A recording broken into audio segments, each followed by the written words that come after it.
अगर आपने इस फिल्म को अब तक नहीं देखा तो खुद को दोष मत दीजिए। शायद ऊपर वाले ने इस कहानी को आपके लिए बचा कर रखा था, क्योंकि कुछ कहानियां सही समय आने पर ही हमारे सामने आती हैं। नमस्कार दोस्तों, मैं हूं विवेक। एक बार फिर हाजिर हूं आपके लिए एक ऐसी मर्डर मिस्ट्री लेकर जिसे खाना खाते खाते देखना और भी मजेदार लगेगा। आज की फिल्म वाकई कमाल की है। यकीन मानिए, आप आखिरी दम तक नहीं समझ पाएंगे कि यह आखिर किस तरह की फिल्म है, और इसका अंत तो बिल्कुल भी नहीं भांप पाएंगे। ऐसे ऐसे ट्विस्ट आएंगे कि आपका दिमाग घूम जाएगा। हर बार लगेगा कि अब कहानी समझ आ गई, लेकिन अगला ही पल आपकी सारी थ्योरी गलत साबित कर देगा। तो खाना लेकर आराम से बैठ जाइए और शुरू करते हैं आज की film the man who disappeared. ये इतनी बेहतरीन फिल्म है कि इसका विस्तार से विश्लेषण करना बनता है। कहानी की शुरुआत एक अजीब सी अपार्टमेंट बिल्डिंग से होती है। एक रात जेनी अपने मोबाइल में कुछ देखते हुए अपार्टमेंट लौट रही होती है। बिल्डिंग के नीचे पहुंचकर वह अपना मेल बॉक्स चेक करने लगती है। तभी उसे अचानक महसूस होता है कि उसके पीछे कोई खड़ा है। वह तुरंत मुड़कर देखती है, लेकिन वहाँ कोई नहीं होता। वह खुद को समझाती है कि शायद वह बेवजह डर रही है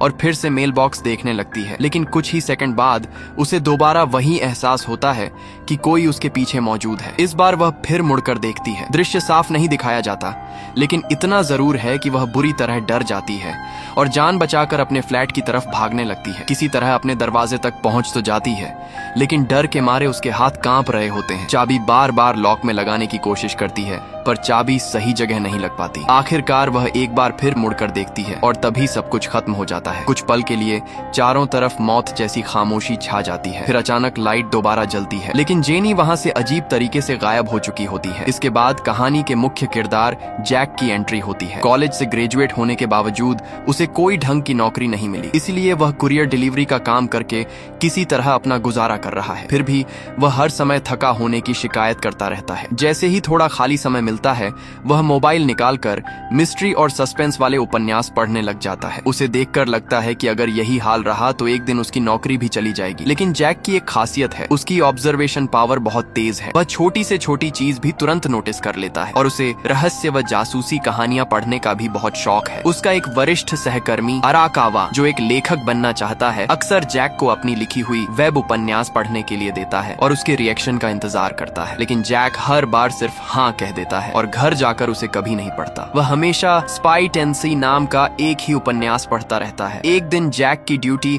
उसी इलाके में लगती है जहां वही अपार्टमेंट मौजूद है जिसमें जेनी अजीब तरीके से गायब हुई थी। कुछ ही दिनों में जैक वहां रहने वाले लगभग सभी लोगों के बारे में अपनी अलग अलग राय बना लेता है। जैसे 201 नंबर वाले फ्लैट में रहने वाले माकिस्का को देखकर उसे लगता है कि ऊपर से वह बेहद सभ्य और अनुशासित व्यक्ति है, लेकिन असल में वही नोटिस बोर्ड पर तलाश किया जा रहा व्यक्ति हो सकता है, जो कूड़े को सही तरीके से अलग अलग करके नहीं फेंकता, क्योंकि जैक उसे एक बार गलत तरीके से कूड़ा फेंकते हुए देख चुका था। वहीं 205 नंबर वाले फ्लैट में रहने वाली कोमिया को जब पहली बार पार्सल देने गया तो उसे देखकर वह काफी प्रभावित हो गया। उसे शक होने लगा कि यही लड़की उसके पसंदीदा उपन्यास स्पाई टेंसई की लेखिका हो सकती है, क्योंकि पार्सल देते समय उसने कमरे के अंदर झांका था जहां कंप्यूटर स्क्रीन पर उसी उपन्यास का 157वां पेज खुला हुआ था। हालांकि इन लोगों की असली पहचान से जैक का कोई लेना देना नहीं था। उसका काम सिर्फ समय पर पार्सल पहुंचाना था। लेकिन एक दिन वही समस्या सामने आ गई जिससे हर डिलीवरी बॉय परेशान रहता है। 203 नंबर वाले फ्लैट का निवासी घर पर नहीं था। जैक ने कई बार फोन किया, लेकिन किसी ने कॉल नहीं उठाई। उसे याद आया कि इस फ्लैट में रहने वाला आदमी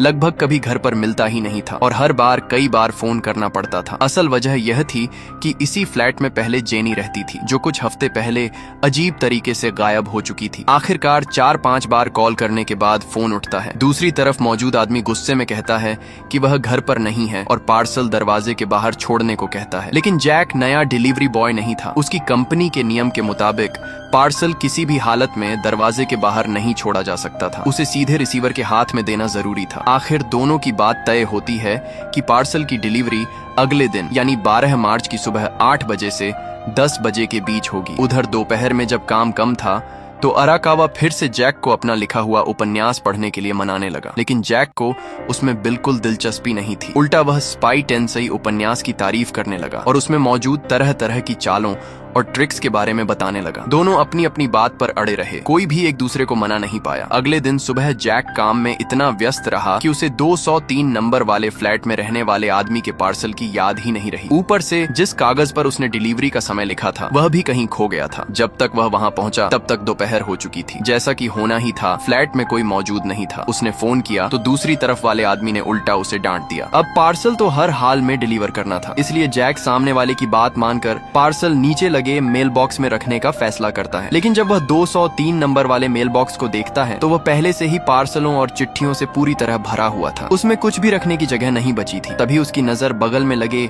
205 नंबर वाले खाली मेल बॉक्स पर पड़ती है। असल में उसके मन में एक और बात चल रही थी। वह एक बार फिर 205 नंबर वाले फ्लैट में रहने वाली लड़की कोमिया से मिलना चाहता था। यही सोचकर वह ऊपर गया ताकि उससे पूछ सके कि क्या वह कुछ समय के लिए 203 नंबर वाले फ्लैट में रहने वाले आदमी का पार्सल अपने मेल बॉक्स में रख सकती है। लेकिन जैसे ही वह दूसरी मंजिल पर पहुंचा, उसने देखा कि 205 नंबर वाले फ्लैट के बाहर एक अजनबी आदमी दरवाजे का हैंडल पकड़कर उसे जबरदस्ती खोलने की कोशिश कर रहा है। उसका हुलिया देखकर साफ लग रहा था कि वह कोई सीधा सादा इंसान नहीं है। जैक इतना डर गया कि तुरंत वहां से भागकर नीचे आ गया। नीचे से उसने देखा कि वह अजनबी आदमी सीढ़ियां चढ़कर तीसरी मंजिल की तरफ चला गया। जैक सोचने लगा कि क्या वह अजनबी आदमी भी इसी अपार्टमेंट का रहने वाला है, लेकिन उसने उसे पहले कभी नहीं देखा था। अब ये बात उसके दिमाग में बैठ गई। वह पूरे दिन उसी अजनबी आदमी के बारे में सोचता रहा। कुछ दिन बाद उसे आखिरकार मौका मिल ही गया जब उसे 301 नंबर वाले फ्लैट में रहने वाली हासिबे दीदी को एक पार्सल डिलीवर करना था। इसी बहाने उसने हासिबे दीदी से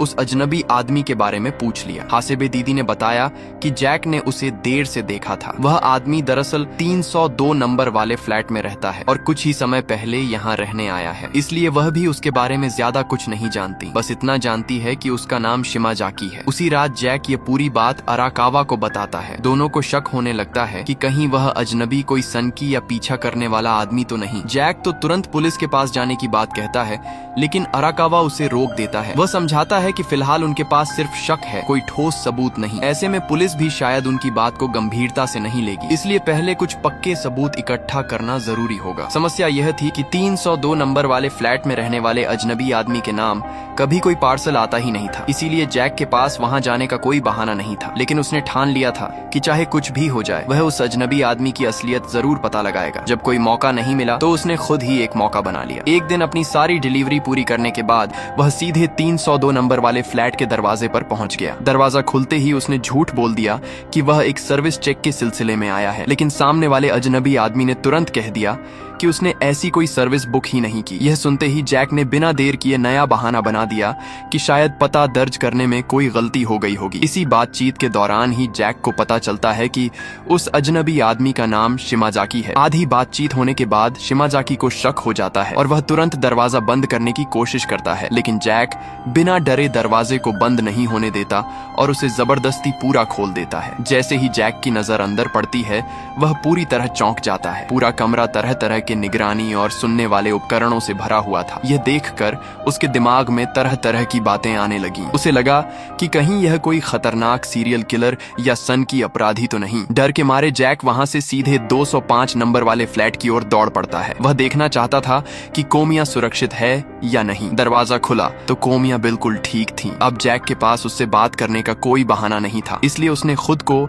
स्पाई टेंसई का बड़ा प्रशंसक बताते हुए कोमिया से पूछा कि क्या वही उस उपन्यास की लेखिका है। साथ ही वह कोमिया को यह भी बताता है कि उसने सुना है इन दिनों इस इलाके में एक संदिग्ध आदमी घूम रहा है। ये सुनते ही कोमिया के चेहरे के भाव बदल जाते हैं। ऐसा लगता है जैसे वह कुछ कहना चाहती हो, लेकिन काफी देर सोचने के बाद भी वह चुप ही रहती है। उसका यह अजीब व्यवहार जैक की तेज नजर से छिप नहीं पाता। आखिर उसकी ऑब्जर्वेशन पावर बेहद कमाल की थी। उसी रात जैक दिन भर हुई हर बात अराकावा को बताता है। सब कुछ सुनने के बाद अराकावा को भी यकीन होने लगता है कि मामला सचमुच संदिग्ध है, लेकिन वह समझाता है कि अभी पुलिस के पास जाने लायक कोई ठोस सबूत नहीं है, इसलिए पहले और जानकारी जुटानी होगी। अगले ही दिन जैक 303 नंबर वाले फ्लैट में रहने वाले आदमी के लिए एक पार्सल लेकर आता है। जैक तुरंत सोचता है कि यही सही मौका है। डिलीवरी के बहाने वह 302 नंबर वाले फ्लैट में रहने वाले शिमाजाकी के बारे में कुछ जानकारी निकाल सकता है। लेकिन जैसे ही दरवाजा खुलता है अंदर से एक दाढ़ी वाला आदमी घबराया हुआ आता है। उसके चेहरे पर डर साफ दिखाई दे रहा था। वह बड़बड़ाते हुए बार बार यही कह रहा था कि अब वह इस जगह पर एक पल भी नहीं रह सकता और जितनी जल्दी हो सके इस अपार्टमेंट को छोड़कर चला जाएगा। जैक ने तुरंत पूछा कि आखिर मामला क्या है, क्या इसका संबंध 302 नंबर फ्लैट में रहने वाले उसके पड़ोसी से है। यह सुनते ही दाढ़ी वाला आदमी हैरान रह गया। उसने जैक से पूछा कि क्या उसने भी उसे देखा है। असल में जैक को पता ही नहीं था कि दाढ़ी वाला आदमी किसकी बात कर रहा है, इसलिए उसने सिर्फ अंदाजा लगाते हुए निगरानी वाले उपकरणों का जिक्र कर दिया। यह सुनकर दाढ़ी वाला आदमी और भी उलझ गया। उसने साफ कर दिया कि बात उन उपकरणों की नहीं बल्कि उससे भी कहीं ज्यादा डरावनी चीज की है। फिर उसने बताया कि पिछली रात उसने 302 नंबर वाले फ्लैट के अंदर एक खून से लथपथ लड़की को देखा था। ये सुनते ही जैक के पैरों तले जमीन खिसक जाती है। वह बिना एक पल गंवाए पूरी ताकत से 205 नंबर वाले फ्लैट की ओर दौड़ पड़ता है। लेकिन इस बार चाहे वह कितनी भी बार दरवाजे पर लगा इंटरकॉम का बटन दबाता है, अंदर से कोई जवाब नहीं आता। अब उसके मन में बस एक ही सवाल था, क्या कोमिया के साथ कुछ भयानक हो चुका था? अब तो सबूत जुटाने का सवाल ही नहीं था। जैक सीधे पुलिस स्टेशन पहुंच गया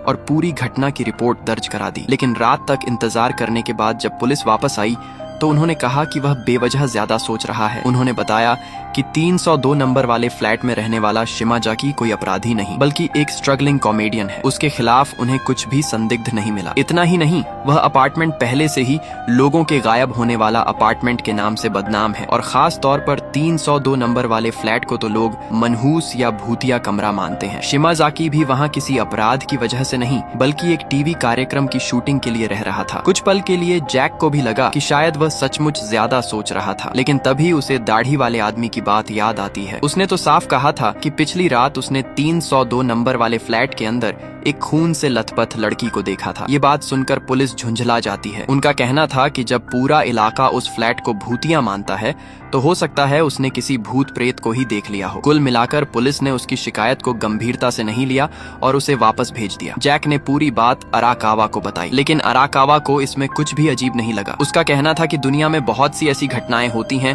जिन्हें आसानी से समझाया नहीं जा सकता। लेकिन जैक अब भी परेशान था। अगर सब कुछ सामान्य है तो फिर कोमिया कई दिनों से घर पर क्यों नहीं है? और सबसे बड़ी बात, स्पाई टेंसेई उपन्यास का अपडेट भी अचानक बंद हो गया था। उस रात जैक ने इंटरनेट पर लोगों के गायब होने वाले अपार्टमेंट के बारे में खोजबीन की। हैरानी की बात यह थी कि इंटरनेट पर उस जगह की काफी चर्चा थी। उसी समय चुनाव का माहौल भी चल रहा था, इसलिए चुनाव से जुड़ी खबरें टीवी और अखबारों में लगातार दिखाई जा रही थी। पुलिस ने भी पूरे इलाके में गश्त और जांच बढ़ा दी थी। उधर जैक के मन में एक ही सवाल घूम रहा था, क्या 302 नंबर वाले फ्लैट में रहने वाला शिमाजाकी सचमुच निर्दोष है? दूसरी ओर उसके पसंदीदा उपन्यास स्पाई टेंसेई का भी कोई नया पेज नहीं आया था। जैक को अंदर ही अंदर महसूस हो रहा था कि मामला अभी खत्म नहीं हुआ है। अगले दिन जैक रोज की तरह पार्सल डिलीवर करने निकलता है, लेकिन 205 नंबर वाले फ्लैट में अब भी कोई नहीं मिलता। इससे उसकी बेचैनी और बढ़ जाती है। इसी बीच जैक 201 नंबर वाले फ्लैट में रहने वाले माकिस्का को एक पार्सल देने पहुंचता है। मौका मिलते ही वह माकिस्का से कोमिया के बारे में पूछता है। माकिस्का बताता है कि वह कोमिया को पहचानता तो है,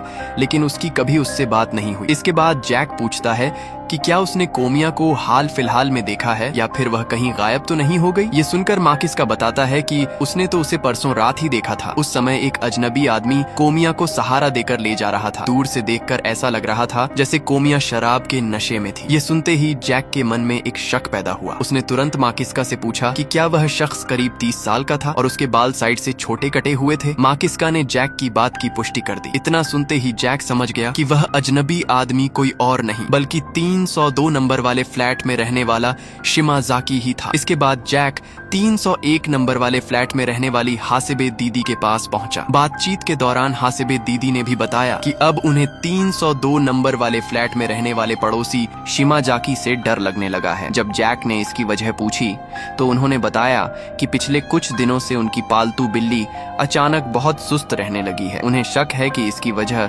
शिमाजाकी का हर समय सिगरेट पीना है। इसी कारण परसों रात वह उसे टोकने के लिए बालकनी में गई थी, लेकिन जैसे ही उनकी नजर सामने पड़ी उनके होश उड़ गए। उन्होंने देखा कि शिमाजाकी पूरे शरीर पर खून लगाए बिना किसी भाव के अपनी बालकनी में खड़ा आराम से सिगरेट पी रहा था। वह मंजर इतना खौफनाक था कि आज तक उनके जहन से नहीं निकला। अब तक मिली सारी बातें जोड़कर जैक के दिमाग में एक ही तस्वीर बन रही थी। उसे लगने लगा कि शायद कोमिया की हत्या हो चुकी है। तभी अचानक जैक को एहसास हुआ कि शिमाजाकी अपने फ्लैट का दरवाजा खोलकर चुपचाप उसकी तरफ देख रहा है। उसकी वह ठंडी और भावहीन नजर देखकर जैक बुरी तरह घबरा गया। उसी रात जैक ने फिर दिन भर की सारी बातें अराकावा को बताई। इस बार अराकावा ने उसे साफ चेतावनी दी कि अब इस मामले से जितना हो सके दूर ही रहे। कहीं ऐसा न हो कि सच्चाई पता लगाने के चक्कर में वह खुद किसी बड़ी मुसीबत में फंस जाए। लेकिन जैक अब पीछे हटने वाला नहीं था, इसलिए उसने मन ही मन फैसला कर लिया कि अगले दिन चाहे जो भी हो वह 302 नंबर वाले फ्लैट के अंदर जाकर ही रहेगा। अगले दिन जैसे ही जैक अपार्टमेंट पहुंचा, उसके होश उड़ गए। सिर्फ 302 नंबर वाला फ्लैट ही नहीं बल्कि पूरी इमारत सुनसान पड़ी थी। उसने एक एक करके हर फ्लैट की घंटी बजाई, लेकिन कहीं से भी कोई जवाब नहीं मिला। ऐसा लग रहा था मानो पूरे अपार्टमेंट के लोग एक ही रात में अजीब तरीके से गायब हो गए हों। अब जैक के सामने सबसे बड़ी समस्या थी कि बिना वजह वह किसी का दरवाजा भी नहीं तोड़ सकता था। लेकिन आखिर सारे लोग गए कहाँ? लाख सोचने के बाद भी जैक को कोई जवाब नहीं मिला। तभी उसे पुलिस वाले की कही बात याद आ गई। क्या सच में ये सभी लोग किसी रहस्यमय तरीके से गायब हो गए थे? जैक वापस अपनी डिलीवरी वैन में जाकर बैठ गया और तुरंत अराकावा को फोन करके पूरी बात बता दी। अराकावा ने एक बार फिर उसे समझाया कि अब यह मामला उनके बस का नहीं रहा, बेहतर होगा कि वह यहीं रुक जाए और आगे दखल न दे। लेकिन तभी जैक की नजर शिमाजाकी पर पड़ती है। वह वापस अपार्टमेंट में लौट आया था। जैक बिना एक पल गंवाए फोन काट देता है और चुपचाप उसका पीछा करने लगता है। लेकिन अगले ही पल वह जो देखता है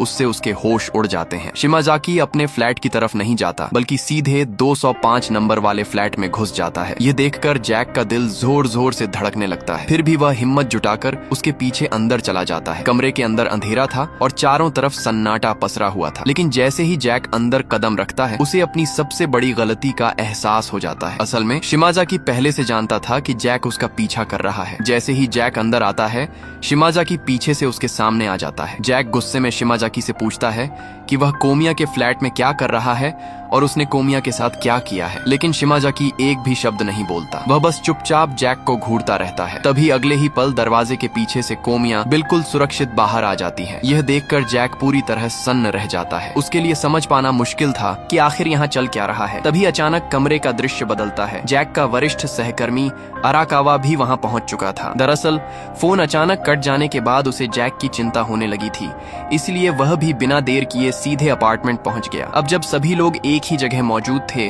तो आखिरकार इस पूरे रहस्य से पर्दा उठने का वक्त आ गया था। अब तक जो कुछ भी हुआ था वह दरअसल एक बहुत बड़ी गलतफहमी थी। कोमिया और शिमाजाकी कोई आम नागरिक नहीं बल्कि क्रिमिनल इन्वेस्टिगेशन विभाग में तैनात अंडरकवर पुलिस अधिकारी थे। कोमिया का असली नाम सूडो था, जबकि शिमाजाकी का असली नाम बेप्पू था। ये सच्चाई सुनकर जैक और अराकावा दोनों के पैरों तले जमीन खिसक गई। उन्हें यकीन ही नहीं हो रहा था कि जिस रहस्य का वे इतने दिनों से पीछा कर रहे थे उसकी असलियत पूरी तरह अलग निकलेगी। इसके बाद सूडो ने शुरुआत से लेकर अब तक की पूरी कहानी बतानी शुरू की। ये सब 3 हफ्ते पहले शुरू हुआ था। उसी दौरान देश में राजनीतिक चुनाव होने वाले थे। खुफिया एजेंसियों को सूचना मिली थी कि कुछ आतंकवादी चुनाव के समय किसी बड़े हमले की योजना बना रहे हैं। जांच में पता चला कि उन आतंकवादियों में से एक उसी अपार्टमेंट में छिपा हुआ है जहां फिल्म की शुरुआत में जेनी अजीब तरीके से गायब हुई थी। इसलिए सूडो को गुप्त मिशन पर भेजा गया। उसे एक सामान्य निवासी बनकर उस अपार्टमेंट में रहना था और छिपे हुए आतंकवादी की पहचान करनी थी। अब तक मिली जानकारी के अनुसार वह आतंकवादी बाहरी दुनिया से संपर्क करने के लिए किसी भी इलेक्ट्रॉनिक डिवाइस का इस्तेमाल नहीं करता था, यानी वह किसी दूसरे तरीके से संदेश भेज रहा था। एहतियात के तौर पर उनकी वरिष्ठ महिला अधिकारी तेरादा ने उसकी मदद के लिए एक और साथी को भी भेजा। वह था विभाग का बेहद काबिल एजेंट बेप्पू। योजना के मुताबिक सूडो ने उपन्यासकार बनकर 205 नंबर वाले फ्लैट में रहना शुरू किया, जबकि बेप्पू पर्सनल ट्रेनर की पहचान लेकर 302 नंबर वाले फ्लैट में रहने लगा। यह सच्चाई सुनते ही अराकावा ने बीच में ही सूडो को रोक दिया। उसे यकीन ही नहीं हुआ कि मामला उसकी सोच से बिल्कुल अलग निकलेगा। उधर जैक भी मायूस हो गया, क्योंकि कोमिया असल में कोमिया थी ही नहीं और उसने स्पाई टेंसेई नाम का कोई उपन्यास भी नहीं लिखा था। सूडो ने थोड़ी शर्मिंदगी के साथ माफी मांगी और साफ कर दिया कि यही सच था। जैक और अराकावा को पूरी बात समझने में थोड़ा समय लगा। फिर अराकावा ने सूडो से आगे की कहानी बताने को कहा। अपार्टमेंट में रहने के बाद सूडो और बेप्पू ने अपना अपना काम बांट लिया। सूडो हर निवासी की गतिविधियों पर नजर रखती थी, जबकि बेप्पू का काम था सभी निवासियों की बातचीत गुप्त रूप से सुनना। सबसे आसान निशाना थी 301 नंबर वाले फ्लैट में रहने वाली हासेबे दीदी। एक दिन जब वह कूड़ा फेंकने बाहर गई तो बेप्पू चुपके से उनके फ्लैट में घुस गया। उसने एक सुनने वाला उपकरण बड़ी चालाकी से बिल्ली के सामान के अंदर छिपा दिया। उसका मानना था कि इतनी सफाई से लगाया गया उपकरण कोई आम इंसान कभी नहीं ढूंढ सकता। कुछ समय बाद उनके वरिष्ठ महिला अधिकारी तेरादा का फोन आया। उन्होंने बताया कि मुख्यालय से मिली खुफिया जानकारी के अनुसार कुछ आतंकवादी बड़े बम धमाके की तैयारी कर रहे हैं और बहुत संभव है कि बम उपलब्ध कराने वाला व्यक्ति भी उसी अपार्टमेंट में छिपा हो। इसलिए अब सूडो को खास तौर पर इस बात पर नजर रखने को कहा गया कि निवासी बाहर की दुनिया से कैसे संपर्क करते हैं। साथ ही महिला अधिकारी ने यह भी बताया कि उन्होंने दोनों के लिए एक नया विशेष हथियार भी भेजा है जो जरूरत पड़ने पर काम आएगा। इसके बाद कहानी फिर उसी मोड़ पर पहुंचती है जिसे हम पहले देख चुके हैं। जैक पार्सल लेकर 205 नंबर वाले फ्लैट में आता है। वह सूडो को ही कोमिया समझता रहता है, लेकिन उसी दौरान सूडो की नजर भी जैक पर पड़ती है। जैक हर बार पार्सल देते समय इधर उधर बड़ी गौर से देखता रहता था। यही बात सूडो को संदिग्ध लगी। उसने सोचा अगर कोई व्यक्ति बिना शक पैदा किए पूरे अपार्टमेंट में कहीं भी आ जा सकता है और सामान भी ला ले जा सकता है तो वह डिलीवरी बॉय ही हो सकता है। इसीलिए उसी रात उसने अपनी यह शंका बेप्पू को बताई। साथ ही उसने बताया कि उसे एक कागज मिला है जो शायद उसी डिलीवरी बॉय का गिरा हुआ था। सबसे अजीब बात यह थी कि उस कागज पर कई सारी संख्याएं लिखी हुई थीं। सूडो को लगा कि शायद यह कोई गुप्त कोड है, लेकिन बेप्पू ने देखते ही समझ लिया कि वह कोई गुप्त कोड नहीं बल्कि एक फोन नंबर था, क्योंकि वह 3 से शुरू होने वाला 10 अंकों का नंबर था। बेप्पू ने बिना देर किए उसी नंबर पर कॉल लगा दिया। अब जरा उस नंबर को याद कीजिए। जब जैक 203 नंबर वाले फ्लैट के बाहर पार्सल की डिलीवरी का समय तय किया था, तब उसने 12 मार्च सुबह 8 से 10 बजे का समय एक कागज पर नोट किया था। बाद में वही कागज सूडो के हाथ लग गया था। लेकिन मजेदार बात यह रही कि कॉल सचमुच लग गया और दूसरी तरफ कोई आम आदमी नहीं बल्कि मशहूर जापानी कलाकार उमेजावा फुमियो थे। ये कोई काल्पनिक नाम नहीं बल्कि जापान की एक वास्तविक प्रसिद्ध हस्ती है। बेप्पू को लगा कि सामने वाला मजाक कर रहा है, इसलिए उसने बात वहीं खत्म की और वापस अपने फ्लैट की ओर लौटने लगा। लेकिन जल्दबाजी में वह अपनी प्रोटीन ड्रिंक वहीं भूल गया। थोड़ी देर बाद सूडो उसे लौटाने के लिए उसके फ्लैट की ओर गई। संयोग से उसी समय बेप्पू अपने नए विशेष हथियार का परीक्षण कर रहा था। तभी गलती से सूडो उसी हथियार की चपेट में आ गई और बेहोश होकर जमीन पर गिर पड़ी। बेप्पू पूरी तरह घबरा गया। तभी उसे किसी के आने की आहट सुनाई दी। घबराहट में उसने तुरंत सूडो को उठाया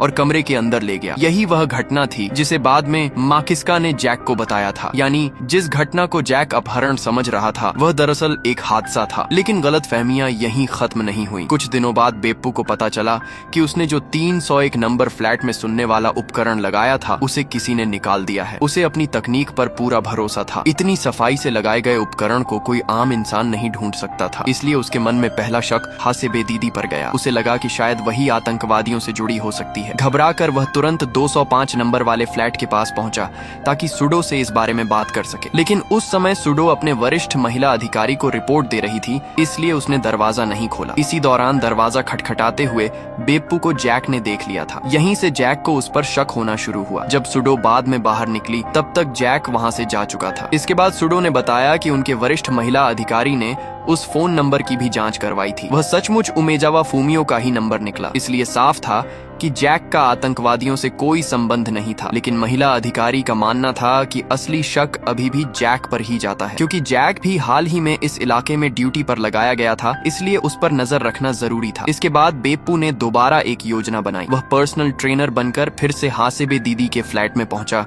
और मौका मिलते ही नया सुनने वाला उपकरण दोबारा लगा दिया। यहीं से एक और गलतफहमी की शुरुआत हुई। उसी समय के बाद से हासेबे दीदी की पालतू बिल्ली सुस्त रहने लगी। शायद उसने कोई गंदी या खराब चीज खा ली थी। लेकिन हासेबे दीदी को लगा कि इसकी वजह 302 नंबर वाले फ्लैट में रहने वाला पड़ोसी शिमाजाकी है। उधर बेप्पू ने अभी अभी नया उपकरण लगाया ही था कि तभी जैक वहां पहुंच गया। बेप्पू चाहता था कि किसी तरह उसे जल्दी से वहां से भेज दे, लेकिन जल्दबाजी में जैक की नजर कमरे के अंदर रखे निगरानी और सुनने वाले उपकरणों पर पड़ गई। यही वह घटना थी जिसके बाद जैक को पूरा यकीन हो गया कि शिमाजाकी कोई खतरनाक अपराधी है। उस रात इसी बात को लेकर सूडो और बेप्पू के बीच जबरदस्त बहस छिड़ गई। सूडो का कहना था कि उन्हें अभी अभी शक हुआ था कि इस अपार्टमेंट में कुछ गड़बड़ है, लेकिन बेप्पू ने लापरवाही में सामने वाले को उनके निगरानी वाले उपकरण ही दिखा दिए। अगर उनकी पहचान उजागर हो गई तो पूरा मिशन खतरे में पड़ जाएगा। इतना ही नहीं, जिस अपराधी को पकड़ने के लिए वे यहाँ आए थे, अगर वह भाग निकला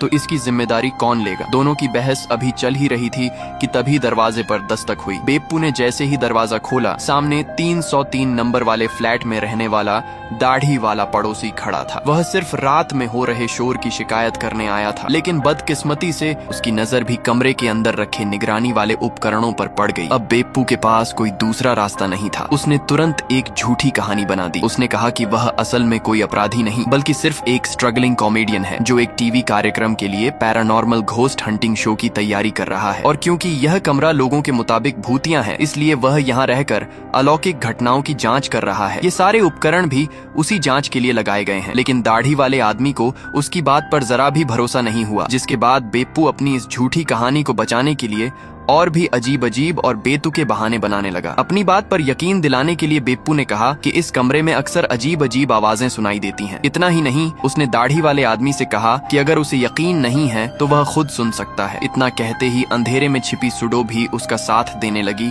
और तरह तरह की डरावनी आवाजें निकालने लगी। दाढ़ी वाला आदमी अभी पूरी तरह यकीन भी नहीं कर पाया था कि तभी बेप्पू ने एक और कहानी गढ़ दी। उसने दावा किया कि इस कमरे में खून से लथपथ एक लड़की का भूत भी दिखाई देता है। यह सुनते ही सुडो ने लाल रंग की प्रोटीन ड्रिंक अपने पूरे शरीर पर उड़ेल ली और अंधेरे में भूत की तरह घूमने लगी। यह नजारा देखते ही दाढ़ी वाला आदमी डर के मारे वहां से भाग खड़ा हुआ। उसके जाते ही सुडो ने बेप्पू की जमकर क्लास लगा दी। उधर बेप्पू झल्लाकर बालकनी में सिगरेट पीने चला गया। संयोग से उसी समय हासिबे दीदी ने उसे देख लिया। यानी अब तक जो भी हुआ था वह सिर्फ गलत फहमियों का सिलसिला था। इसके बाद वही घटनाएं हुई जिन्हें हम पहले जैक की नजर से देख चुके हैं। जैक दाढ़ी वाले आदमी से मिला। दाढ़ी वाले आदमी ने बताया कि उसने 302 नंबर वाले फ्लैट में खून से लथपथ एक लड़की को देखा था। ये सुनते ही जैक घबरा गया और तुरंत पुलिस स्टेशन पहुंचकर पूरी घटना की जानकारी दे दी। जांच के लिए पुलिस तुरंत अपार्टमेंट पहुंची। बेप्पू पहले की तरह इस बार भी उन्हें भूत प्रेत वाली कहानी सुनाकर मामला टालना चाहता था, लेकिन सुडो अब और झूठ बोलना नहीं चाहती थी। इसलिए उसने अपनी असली पहचान उजागर कर पुलिस को पूरे गुप्त मिशन की जानकारी दे दी। क्योंकि यह एक सरकारी गुप्त अभियान था, इसलिए पुलिस अधिकारी सोमा ने भी उनका पूरा सहयोग किया। यही वजह थी कि बाद में पुलिस ने जैक को असली सच्चाई नहीं बताई और सिर्फ समझाकर वापस भेज दिया। इतना सुनते ही जैक को भी सब समझ में आ गया। अब उसे एहसास हुआ कि उस दिन पुलिस उसकी शिकायत को इतनी आसानी से क्यों टाल रही थी। इसके बाद सुडो ने आगे की कहानी बताई। पुलिस के जाने के अगले ही दिन मामला फिर नया मोड़ लेता है। जैक हार नहीं मानता और दोबारा 201 नंबर वाले फ्लैट में रहने वाले माकिस्का और 301 नंबर वाले फ्लैट में रहने वाली हासिबे दीदी से मिलने पहुंचता है। उन दोनों की बातों से उसे दो अहम बातें पता चली। पहली, शिमाजाकी ने कोमिया को सहारा देकर कमरे के अंदर पहुंचाया था और दूसरी, शिमाजाकी खून से सना हुआ बालकनी में बैठकर सिगरेट पी रहा था। इन सब बातों को जोड़कर जैक ने तय कर लिया कि कोमिया की हत्या हो चुकी है, लेकिन दूसरी तरफ कुछ और ही हो रहा था। जैक और हासिबे दीदी की बातचीत को बेप्पू अपने लगाए हुए उपकरण से सुन रहा था। तभी वह तुरंत कमरे से बाहर निकल आया। उसी समय उसने हासिबे दीदी के मुंह से युक्की जैसा शब्द सुना। जापानी भाषा में उसकी आवाज कार्रवाई शुरू करो जैसे शब्द से मिलती जुलती थी। बस यहीं से एक और बड़ी गलतफहमी पैदा हो गई। बेप्पू को लगा कि आतंकवादी अब हमला करने वाले हैं। यही फिल्म दोनों पक्षों की सोच साफ करती है। जैक की नजर से देखें तो उसे शुरू से ही बेप्पू संदिग्ध लग रहा था। उसने निगरानी वाले उपकरण भी देख लिए थे। कोमिया कई दिनों से गायब थी और बाकी पड़ोसियों की बातें सुनकर जैक को पूरा यकीन हो गया था कि बेप्पू ही हत्यारा है। वहीं सुडो और बेप्पू की नजर से देखें तो जैक खुद बेहद संदिग्ध दिखाई देता था। वह हर समय चुपके चुपके इधर उधर देखता रहता था। हर निवासी से लंबी बातचीत करता था। वह उनके निगरानी वाले उपकरण भी देख चुका था और हासिबे दीदी की कही बात को सुडो और बेप्पू ने आतंकियों के गुप्त संकेत के रूप में समझ लिया था। इसलिए दोनों ने फैसला किया कि सबसे पहले हासिबे दीदी से पूछताछ की जाए। उसी रात उन्होंने हासिबे दीदी को पकड़ लिया, लेकिन पूछताछ के दौरान वह कुछ भी नहीं बता सकी। उसे निगरानी वाले उपकरण के बारे में कोई जानकारी ही नहीं थी। तभी उसकी पालतू बिल्ली ने अचानक उल्टी कर दी और उसके साथ वही छोटा सुनने वाला उपकरण भी बाहर निकल आया। तब जाकर उन्हें समझ आया कि उपकरण किसी ने निकाला ही नहीं था, बल्कि बिल्ली ने गलती से उसे निगल लिया था। इसी वजह से वह कई दिनों से बीमार और सुस्त थी। यानी यह भी सिर्फ एक गलत फहमी निकली। अगले दिन हासिबे दीदी अपनी बिल्ली को लेकर पशु अस्पताल चली गई। यही वजह थी कि बाद में जब जैक अपार्टमेंट में पहुंचा तो वहाँ कोई नहीं मिला। उधर दाढ़ी वाला आदमी पहले ही अपार्टमेंट छोड़ चुका था, इसलिए उसका फ्लैट भी खाली था और सुडो व बेप्पू अपने गुप्त मिशन की वजह से किसी के लिए दरवाजा नहीं खोलते थे। अब पूरे अपार्टमेंट में गिने चुने लोग ही बचे थे। एक एक करके सबको शक के दायरे से बाहर करने के बाद आखिरकार शक सिर्फ 201 नंबर वाले फ्लैट में रहने वाले माकिस्का पर गया। सुडो ने उस पर नजर रखनी शुरू कर दी। जल्द ही उसे पता चल गया कि वह हर बार कूड़ा फेंकते समय जानबूझकर कचरे को अलग अलग नहीं करता था। असल में वह बम के पुर्जे कूड़े के अंदर छिपाकर फेंकता था। इसके बाद उसका साथी चुपचाप कूड़े के ढेर से वही सामान निकाल लेता था, क्योंकि गंदे कूड़े पर कोई ध्यान ही नहीं देता। यह तरीका बेहद चालाक था। ये बात समझते ही सुडो सुडो ने तुरंत अपने वरिष्ठ महिला अधिकारी तेरादा को सूचना दी। फिर अलग अलग दिशाओं से कार्रवाई करते हुए पूरे आतंकवादी गिरोह को पकड़ लिया गया। इतनी बात सुनकर जैक और अराकावा को लगा कि आखिरकार सारा रहस्य खत्म हो गया। लेकिन तभी जैक की नजर सामने रखी किताबों की अलमारी पर पड़ती है। वहाँ मशहूर कलाकार उमेजावा फूमियो की एक पत्रिका और कुछ किताबें रखी थीं। फिर उसने बाकी किताबों के नाम देखे। उसे कई नाम एकदम जाने पहचाने लगे। तभी जैक के दिमाग में एकदम बिजली सी कौंध गई। उसे याद आया कि उसके पसंदीदा उपन्यास स्पाई टेंसई में एक अनोखी ट्रिक थी। कहानी के सभी पात्रों के नामों के पहले अक्षरों को जोड़ने पर एक गुप्त संदेश बनता था। जैक ने तुरंत यहाँ भी वही तरीका आजमाया। उसने सुडो, बेप्पू, तेरादा, उमेजावा और पुलिस अधिकारी सोमा के नामों के शुरुआती अक्षरों को जोड़कर देखा और जो संदेश बना उसका अर्थ था सब कुछ झूठ है। ये संकेत मिलते ही जैक को समझ आ गया कि शायद कोमिया पहले से जानती थी कि वह उसका उपन्यास स्पाई टेंसई पढ़ता है। इसलिए कोमिया ने जानबूझकर यह संकेत छोड़ा था ताकि वह सच्चाई समझ सके। तभी उसकी नजर एक और बात पर गई। जिस आदमी को कोमिया ने बेप्पू के नाम से परिचित कराया था उसका एक हाथ लगातार मेज के नीचे ही छिपा हुआ था। जैक ने जानबूझकर एक सामान नीचे गिरा दिया। जब वह उसे उठाने के लिए झुका तब उसने देख लिया वह आदमी मेज के नीचे चाकू छिपाकर कोमिया को धमका रहा था। जैक का वरिष्ठ सहकर्मी अराकावा भी तुरंत सब समझ गया। दोनों ने बिना कुछ बोले एक दूसरे को इशारा किया। जैक ने जानबूझकर एक नोटबुक फेंककर उसका ध्यान भटका दिया। उसी पल अराकावा झपट पड़ा और उस आदमी को काबू में कर लिया। कुछ ही देर में पुलिस भी वहां पहुंच गई और उसे गिरफ्तार कर लिया। बाद में पुलिस ने बताया कि यही आदमी असली सीरियल किलर था। 3 महीने पहले अजीब तरीके से गायब हुई जेनी की हत्या भी उसी ने की थी। पुलिस इतने समय तक उसे पकड़ नहीं सकी क्योंकि उसने खुद को बड़ी चालाकी से एक मासूम पीड़ित की तरह छिपा रखा था। पुलिस ने यह भी बताया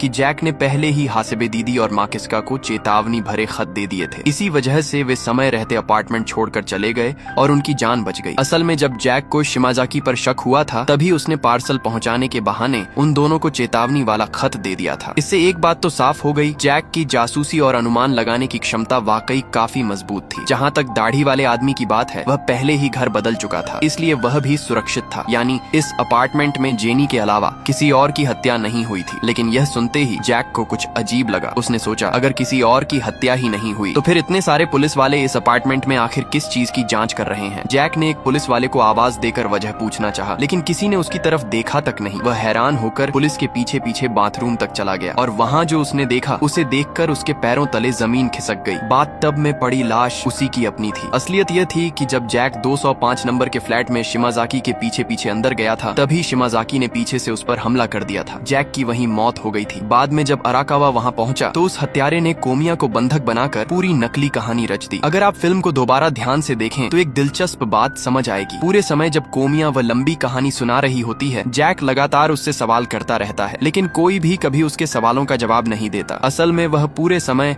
अकेले ही बोल रहा था क्योंकि वह अब इस दुनिया में था ही नहीं। जहाँ तक नामों वाले गुप्त संदेश की बात है उसे भी जैक ने नहीं बल्कि अराकावा ने खोजा था। हालांकि यह भी सच है कि वह ऐसा इसलिए कर पाया क्योंकि जैक पहले उसे उस उपन्यास की ट्रिक के बारे में बता चुका था। हत्यारे को गिरफ्तार करने और पुलिस के जाने के बाद भी अराकावा और कोमिया के मन में एक सवाल रह गया। जब उन्होंने हत्यारे को पकड़ा तब वह नोटबुक अचानक हवा में उछलकर दूसरी तरफ कैसे चली गई? क्या उस समय वहाँ कोई तीसरा भी मौजूद था? अराकावा मुस्कुराते हुए बस इतना कहता है कि दुनिया में बहुत सी ऐसी बातें होती हैं जिन्हें समझाया नहीं जा सकता। उसके मुताबिक जिन लोगों की मौत किसी अधूरी इच्छा के साथ होती है उनकी आत्मा कुछ समय तक उसी जगह ठहर जाती है। अराकावा की बात सुनकर कोमिया ने वह नोटबुक खोलकर देखी। उसके अंदर जैक के लिखे हुए ढेर सारे पुराने संदेश मौजूद थे। उन्हें देखते ही कोमिया भावुक हो गई। उसने बताया कि इतने लंबे समय तक जैक के हौसला बढ़ाने वाले संदेश ही उसे आगे बढ़ने की ताकत देते रहे। अगर जैक हमेशा उसका उत्साह न बढ़ाता तो शायद वह बहुत पहले ही लिखना छोड़ चुकी होती। यही वजह थी